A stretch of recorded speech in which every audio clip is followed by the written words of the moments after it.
La méthode des paliers, comment ça fonctionne? À la façon dont vous montez un escalier, vous allez franchir étape par étape des paliers pour progresser rapidement et surtout efficacement. Grâce à cette méthode, il est impossible d'échouer. Vous n'avez qu'à vous laisser guider vers le succès. Le but de la méthode, c'est d'acquérir une mémoire procédurale. Qu'est-ce que c'est la mémoire procédurale? C'est une mémoire à long terme, implicite, qui permet la motricité automatique. La mémoire procédurale est essentielle pour progresser. Savez-vous qu'en formation en présentiel, 80% des stagiaires ne retiendront que 20% des informations. Seulement 20% vont rester. C'est très peu. Et seulement 20% de ces stagiaires mettront à profit tous les outils à leur disposition. De quoi laisser songeur. Dans la méthode par palier, nous travaillons la mémoire à long terme, la mémoire procédurale. C'est une forme de mémoire non déclarative.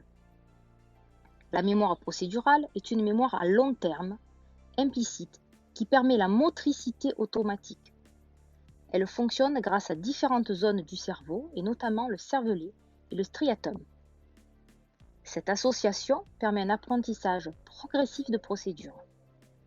Celles-ci sont d'abord traitées par la mémoire déclarative et de travail, comme en présentiel, puis sont intégrées dans la mémoire procédurale grâce à la répétition.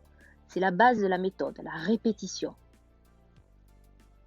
La mémoire procédurale est une mémoire qui implique l'apprentissage d'un processus cognitif permettant la réalisation inconsciente d'une procédure motrice. En 2 mots, vous ne réfléchirez plus à ce que vous faites, ça deviendra automatique.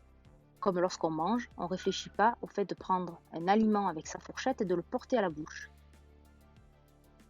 Ce processus n'est possible que par la répétition qui va permettre une amélioration de la précision spatiale et temporelle et une diminution de l'attention nécessaire à sa résolution.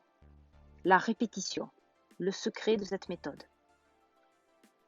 Dans une formation en présentiel, vous avez 1, 2, 3, tout au plus 5 modèles.